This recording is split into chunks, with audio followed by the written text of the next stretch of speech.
Bienvenue sur Go Dakar TV, la télé qui vous amène de l'avant. Vous avez choisi Go News pour vous informer et vous avez bien raison. On débute Go News avec cette indemnisation des victimes des manifestations de ces 3 dernières années. Les familles des 79 personnes décédées au cours des manifestations qui ont secoué le pays entre février 2021 et 2024 vont bénéficier de 2 millions de francs CFA d'assistance chacune.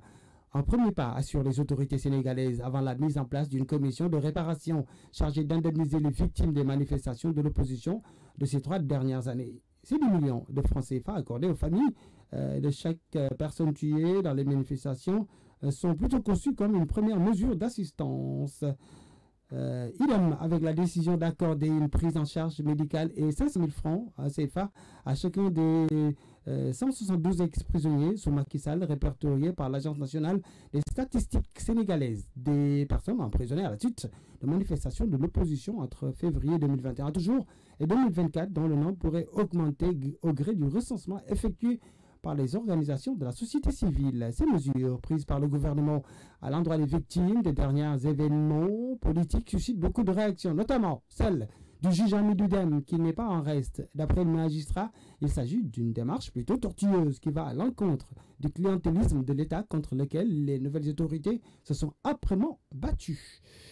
On parle de tout à fait autre chose. La 9e édition de l'opération citoyenne Setal Sunu Réew a été célébrée ce samedi 1er février 2025 à Guédiawaye. Des acteurs publics, élus, locaux et citoyens ont participé à une vaste campagne de nettoyage sous la présidence de Bassirou Diomaye Faye. Monsieur Faye a souligné l'importance d'assurer que les actions menées pour un environnement propre et sûr ne soient pas ponctuelles, mais inscrites dans la durée. Le thème de cette édition, Setal Sunu Gor Mosun Karange, ou bien autrement rendre propre notre environnement, renforcer notre sécurité, a rappelé l'importance de l'engagement de tous pour préserver la propreté de l'espace public. Le président a insisté sur la responsabilité collective de maintenir des rues propres, soulignant qu'il ne devrait pas y avoir de pause dans l'action de prendre soin de l'environnement. Il a ensuite annoncé que l'initiative lancée depuis 9 mois va connaître une pause pour revoir le programme Setal Sunu Réew afin de l'inscrire dans la durée. C'est une responsabilité de tous de ne pas salir les rues.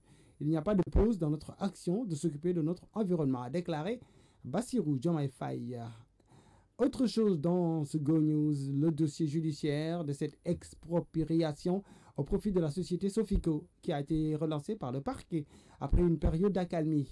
En effet, un réquisitoire supplétif a été émis demandant le placement en détention de Tahir Roussard, un mandat d'arrêt international contre Mamour Diallo et la levée de l'immunité parlementaire des députés Amadouba et Birima Mangara pour évaluer leur implication potentielle, rapporte Libération. Le juge d'instruction du 2e cabinet est chargé d'examiner ces requêtes après des auditions menées par la sûreté urbaine.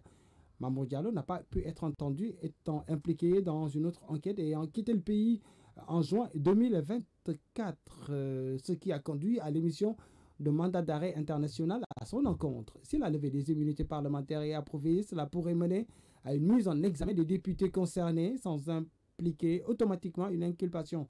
Le juge d'instruction décidera des suites à donner à ces développements.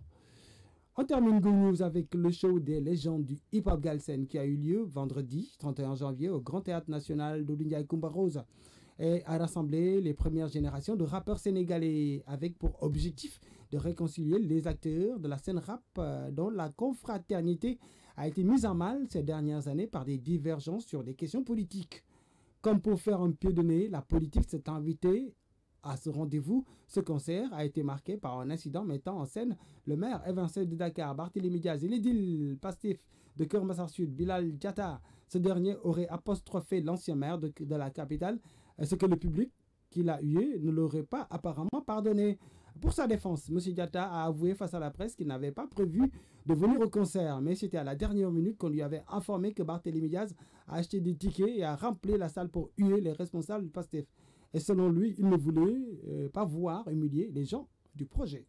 Voilà pour Go News. On se donne rendez-vous demain. Beaucoup de bonnes choses pour vous. Très bonne soirée. Excellente suite des programmes sur Go Dakar TV.